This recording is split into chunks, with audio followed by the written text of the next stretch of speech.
Well, hello there, and welcome to A Film a Day Award Season 2023 with me, Jordan Woodley. I've been holding this off for a substantial amount of time now, considering most of the heaviest hitters within both the BAFTA and Oscar runs I've covered. There are still some to go, but some of the ones that I think will take the ceremonies I've now talked about to some degree. I have been holding Everything Everywhere All at Once off because it is such a... There is something to be said about a film that you have to acknowledge has a real monumental importance from its release through to its nomination, and why I think it will sweep the awards. And frankly, it has an extremely good shot at winning Best Picture. It's not a guarantee, but I think it is a good shot at it. Because Everything Everywhere All at Once, though I deeply respect it, I actually have quite a complicated relationship to it as someone who has seen the film, to what I think about it in the cinema landscape. I have to say, at its core, you have to respect its ambition. And again, A24 is the kind of studio that again and again shows that they are nurturing an environment of incredible filmmakers while still guiding them and making sure that they're releasing good quality, well-produced films. And Everything Everywhere All at Once is a demonstration of how, in the right hands and with the right guidance of filmmaker or filmmakers, in the case of Daniel Kwan and Daniel Scheinert, really, they really created something original, something that is ambitious, something that seems to want to say some very small things, while also saying something, having the ambition to have such an expansive storytelling scope. Because there isn't a film like Everything Everywhere All at Once. There really isn't. It is an original concept. The fact that people refer to it as a action movie, sci-fi, family, drama, comedy, there is nothing like it. Well, at least in Hollywood cinema, there is nothing like it. I'm sure people will throw back to saying, "Oh well, in this, in the '80s, I'm sure there was a thing in Hong Kong cinema." But to my understanding, this is an extremely original storytelling model.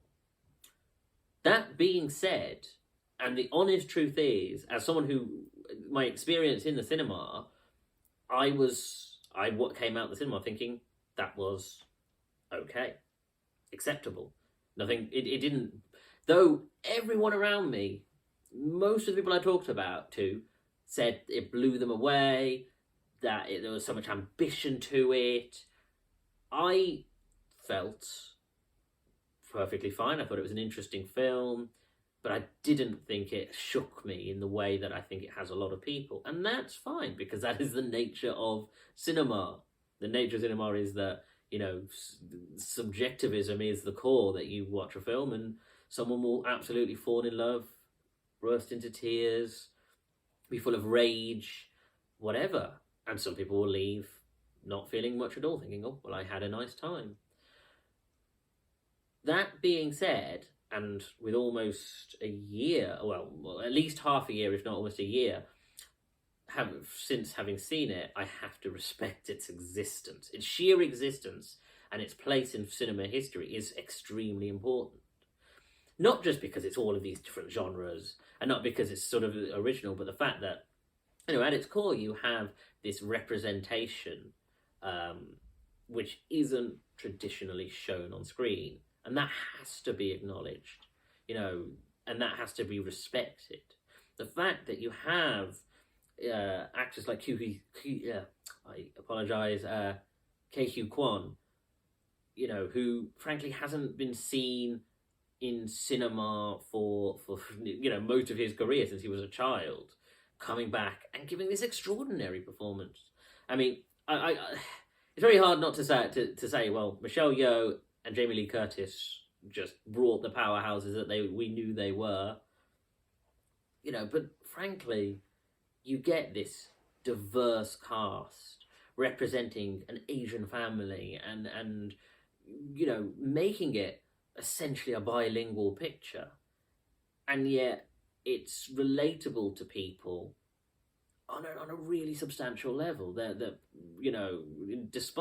in spite of race or sexuality or your relationship to science fiction, even, or whether you like martial arts films, there is a connection to this film, and people will find something in it, and that has to be deeply respected and admired.